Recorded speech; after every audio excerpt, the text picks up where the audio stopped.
right. What's going on?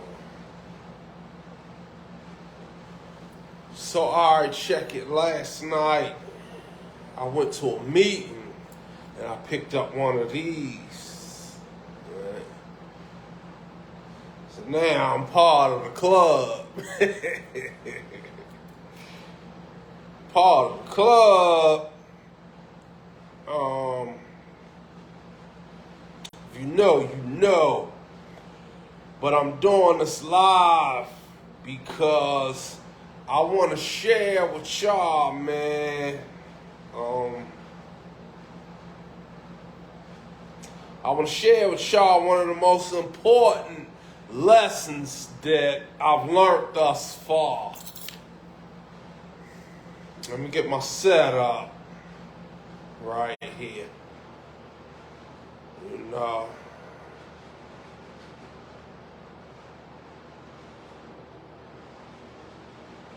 One of the most important lessons that I've learned in my life, man, what 10 points of recovery is about, you know, the very foundation and the message that I want to send with 10 points of recovery is like what I'm trying to help, you know, somebody else with to get you to see is that you can give yourself a break today. And I mean for real, you know. When we start talking about addiction, you know, we like to, especially those of us, you know, who aren't into the criminal culture, drugs, alcohol, different things like that. You know, you hear about somebody talk about addiction. You hear a person talking about addiction, and a lot of us, we jump to shit. I ain't never smoked no crack before. I ain't never shot no heroin or smoked no meth before, you know. And of course, you feel like that excludes you, and that this thing called addiction is something that only affects a certain group of people or a certain demographic. But there's a science behind it.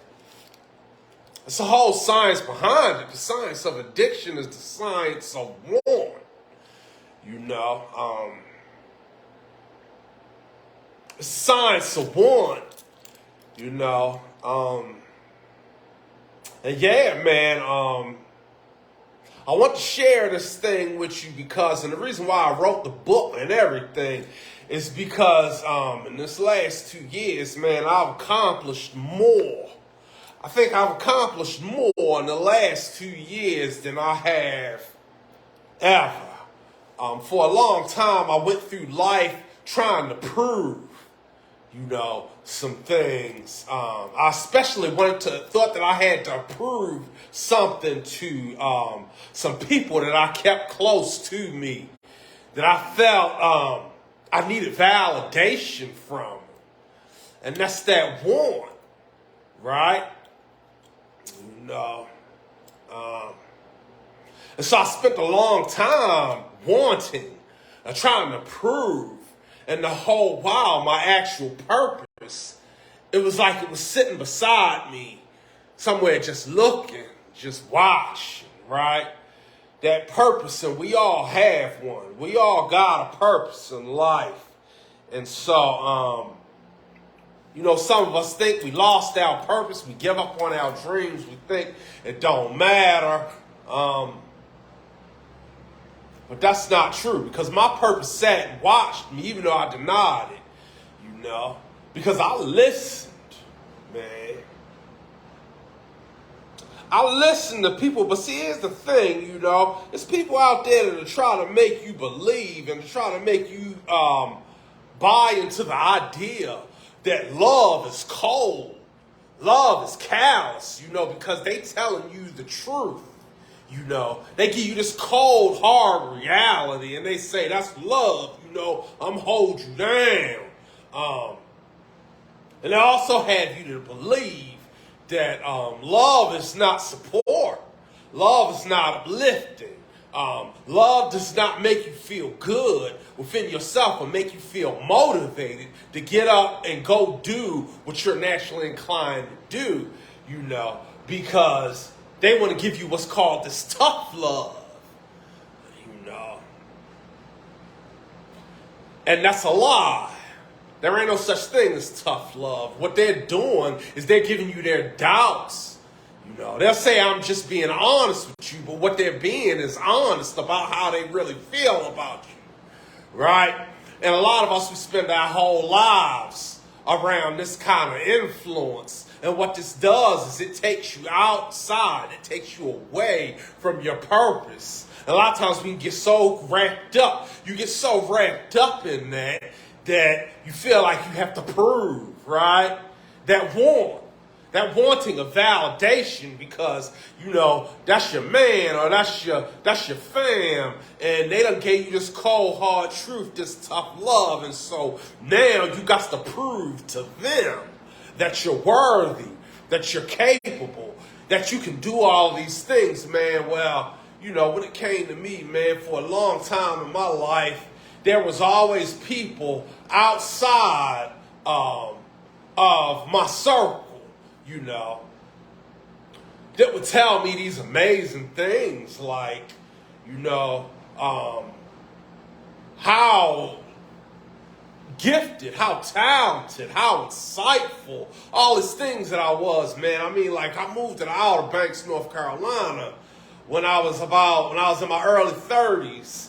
And, around a bunch of rednecks. If you know anything about the Outer Banks, you know that it's not a whole lot of people out there that look like me, But I went out there, man. They elected me chapter chairman. I was chapter chairman of Oxford House. I presided over 3 houses. And those kinds of things, right? Those kinds of things, if you're not steadfast in your purpose, if you're not steadfast in your understanding of the fact that there is no point, that want does not exist, and you think that you have to prove, so the first thing I wanted to do was to go back to the circle and say, hey, look at me. Look at what I'm doing. If like I know, that you still won't get that validation. I was in Baltimore, man. I met Cat Madonna, Born Divine. I was down at the Better Life movement. Ratchet Rush. I sat down and hung out with Lil Melvin, man.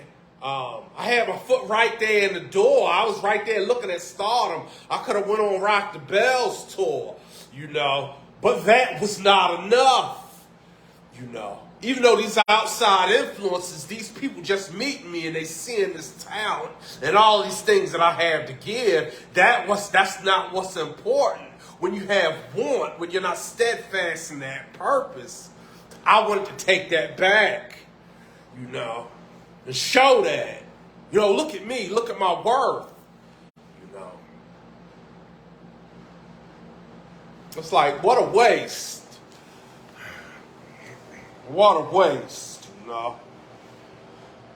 But your purpose, everybody has a purpose. And the thing about purpose is your purpose is not something that you have to chase. It's not something that you have to want for. It's what you do. It's what you're going to do.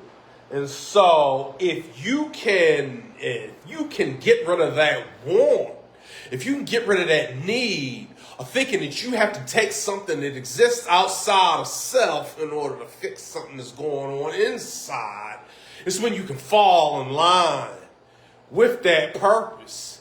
You can fall in line with that, Like, again, going back to the addiction thing, a lot of us think that because we don't do hard drugs, because you don't do a hard drugs, that you've never had an experience with addiction. But see, here's a good question to ask yourself. I know a lot of people don't like to talk about this, and I like to think about this, but how much do you smoke? How much do you drink? I think alcohol is probably one of the worst things that happen to society. And, it goes back for millennia. alcohol, but it's a saying, first the man takes the drink, then the drink takes the man. When you take that drink, when you drink that alcohol, ask yourself, did it solve the problem? How is your life going after you drink? Because you had the desire to drink, and then alcohol is an acquired taste. Most of us, the first time we drank a beer, first time we drank liquor, we didn't like it.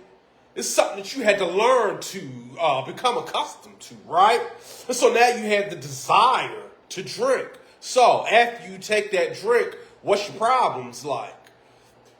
Did that drink help your problem get better? Is your life better now that you've taken that drink? So why continue to do it? And then if you do it on a daily basis, what are you doing? Why are you doing it? You see what I'm saying? That's that wanting. And see, the thing about want is it's an illusion. Want does not exist. Reason being is because once you get that thing that you want, it doesn't dissipate. Want doesn't extinguish after you get what you want, because now you want something else. It's not the thing that you want. It's the wanting in and of itself.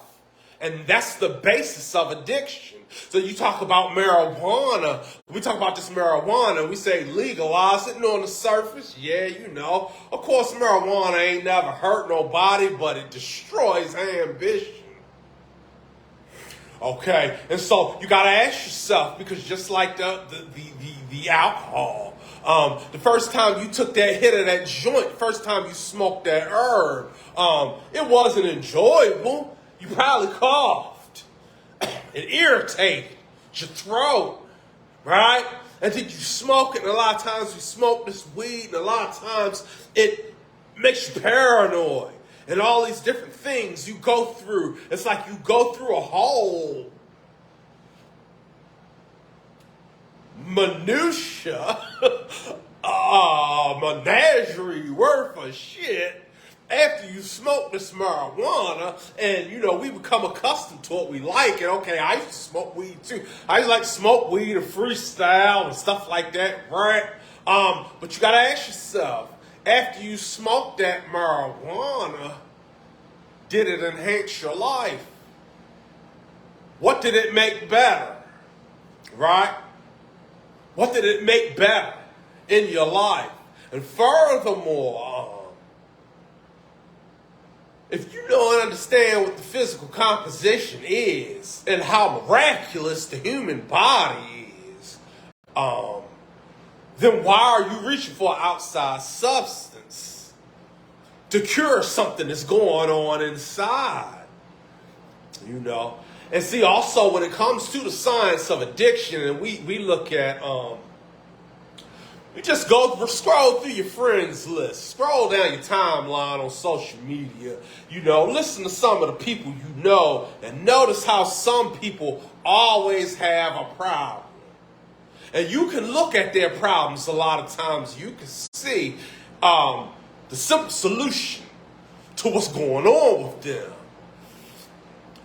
And they may not even realize it. I think that we mindlessly scroll, and some of us mindlessly post things on social media, and we don't realize how redundant it is. But the people that watch you, your friends, see it. They see that you're always crying, you're always sad, or you're always angry. In short, you always have an issue. It's always something. So you got to ask yourself, is this a problem that you're creating? Because that's part of the science of addiction too.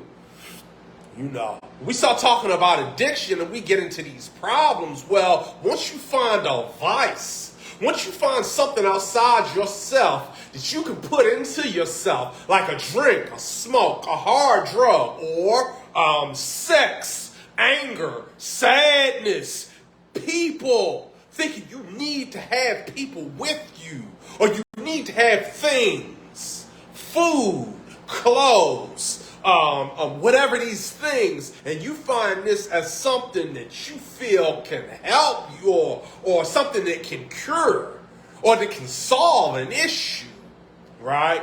Then what begins to happen is when you can naturally solve your own problems, but you desire that outside substance, you'll find a reason to reach for it.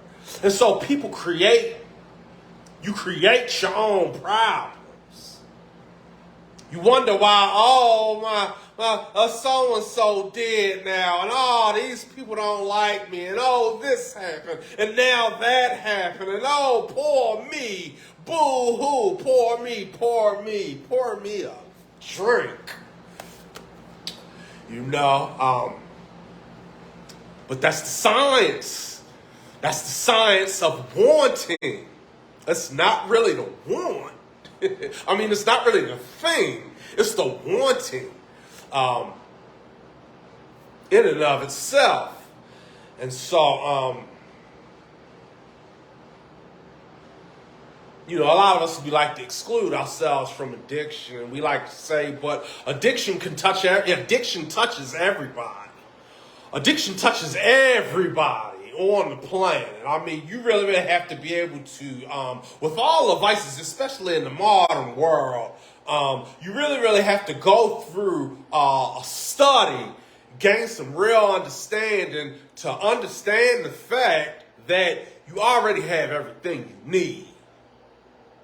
There is no want. Some of us feel like we gotta prove ourselves, like I was speaking about earlier.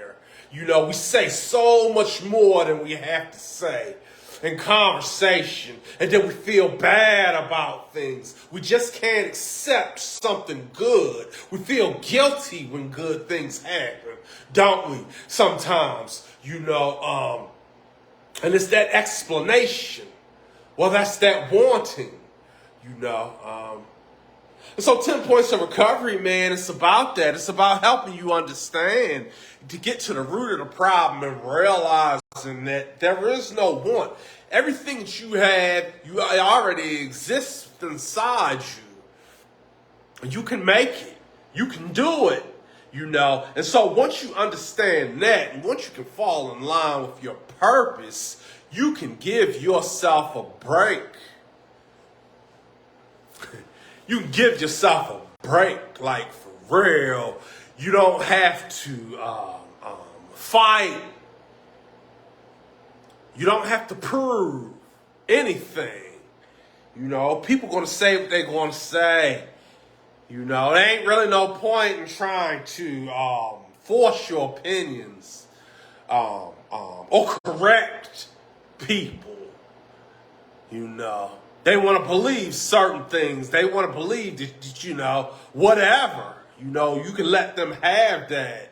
Once you begin to fall in line with your purpose, once you begin to understand that there is no point to prove. Because if you prove one point to them, then there's another point. It's just like with me, man, I always felt like I had something to prove to people. But the funny thing about that is that when I would prove something, when I would do something, when I would show and prove myself worthy, when I would show and prove my capabilities, it was always, well, you probably, It's just like I was speaking about my book earlier. I had people asking me, so you really wrote this? I've been a writer my whole life. What do you mean I really wrote it? Who published it? Who did this? Who did that? Because there's no point to prove. There's no reason for me. And I know I made a post talking about it. It annoys me. And yeah, but I understand today there is no point. They can feel how you want to feel. You can think what you want to think. You can think what you want to think about reverse racism, the savior, 10 Points of Recovery, Oneness is the Cure, any of my next projects coming out. You can think what you want to think about them. Just don't bite them.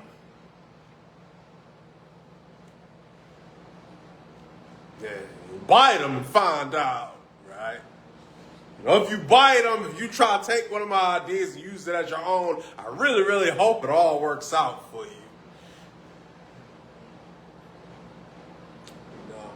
Because I'm coming to get that. And so, yeah, man, we can give ourselves a break. You can give yourself a break today. Give yourself a break. Cop to the 10-point manual. And, I just want to make that known. Y'all have a good one. Peace.